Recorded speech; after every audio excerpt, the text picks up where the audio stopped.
So నేను వెళ్ళాను, అప్పుడు ఆయనతో వెళ్ళి మాట్లాడటం కూడా జరిగింది. సో ఆయన కూడా పాజిటివ్ గా ఉన్నారు కాబట్టి ఒక మంచి వాతావరణం రావచ్చని నేను ఆశాభావం వ్యక్తం చేస్తున్నాను. సరే, ఆయన ఆలోచన ఏంటండి అసలు? ఆయన మాట్లాడిన 2 గంటల మాటల్లోని ఆయన మళ్ళీ ప్రత్యక్ష రాజకీయాల్లోకి రావాలని ఆలోచిస్తున్నారా, లేకపోతే వాళ్ళ అబ్బాయిని ఈసారి నుంచి వెనక నుంచి సపోర్ట్ చేద్దామని చూస్తున్నారా? డెఫినెట్ గా ఆయన ప్రత్యక్ష రాజకీయాల్లో ఉంటే ఇంకా మరి కొంతమందికి మంచి జరుగుతుందని మేము కూడా చెప్పండి.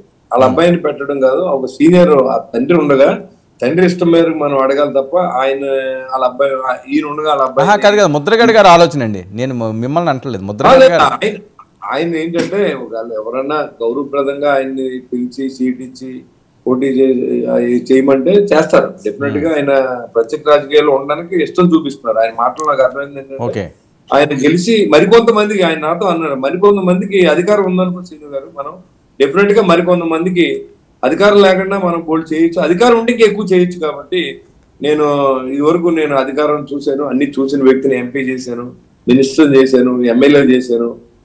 ఉద్యమం పార్టీ వచ్చిన తర్వాత మనకు చాలా దెబ్బలు తగిలి, కాబట్టి ఇవన్నీ కూడా మనం మర్చిపోదాం.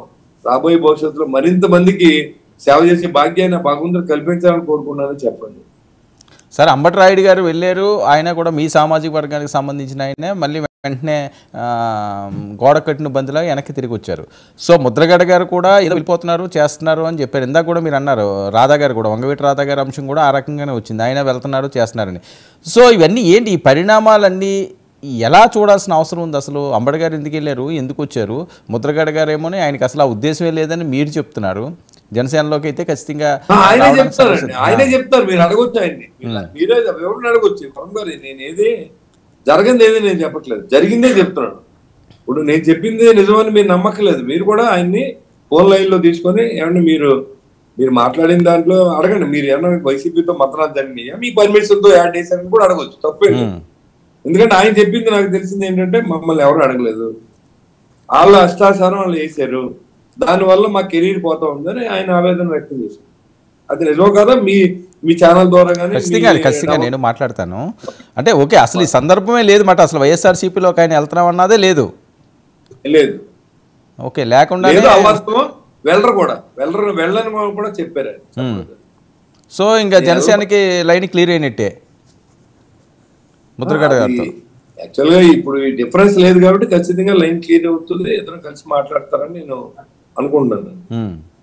సరే చెప్పండి. ఇప్పుడు ఒకే రోజులో ఎన్ని జరగదు, 2-3 years గ్యాప్ ని మనం పూరించాలి. మళ్ళీ మాటలు యుద్ధం, ఉత్తరాల యుద్ధం జరిగిపోయింది అండి. చాలా మంది ఆయన్ని ట్రోల్ చేశారు, చాలా మంది కాపు నాయకులు మాట్లాడారు. ఈయన కూడా తెలుగుదేశంతో కలిసి వెంటనే మీటింగ్లు పెట్టేసి చాలా మంది, నేను ఒకటే చెప్పదలుచుకున్నాను వరం గారు, 2019 సంవత్సరంలో మేమంతా ఇండిపెండెంట్ గా పవన్ కళ్యాణ్ సీఎం అనే వెళ్ళాం.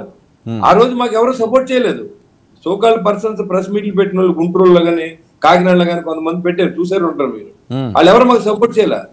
సో వాళ్ళకి రైట్ లేదు. ఇవాళ మీరు మాట్లాడదాకే, ఇవాళ పవన్ కళ్యాణ్ గారు తీసుకున్న నిర్ణయం ఒక రాష్ట్రం బాగుపడటానికి తీసుకున్న నిర్ణయం తప్ప పవన్ కళ్యాణ్ గారు ఏం ఎదిగిపోవాలని ఏం కాదు. ఇవాళ రాష్ట్రం పాడైపోతా ఉంది.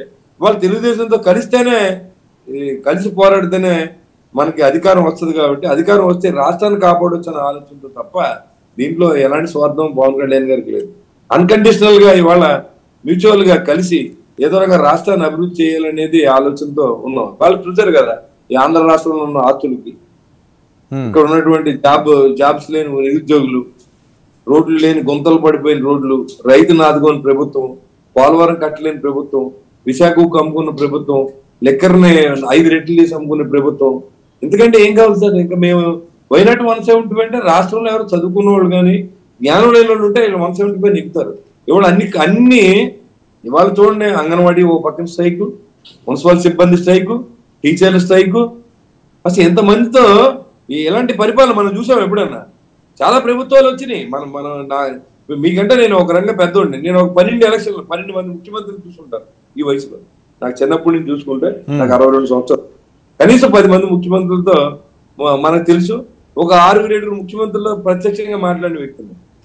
విజయభాస్కర్ రెడ్డి, లేకపోతే రాజశేఖర రెడ్డి గారు కానీ, చంద్రబాబు నాయుడు గారు కానీ,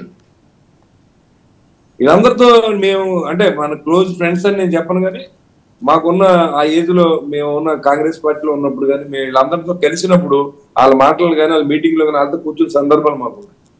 కాబట్టి ఏంటంటే ఇంత వరస్ట్ గా అంటే నియంతృత్వం.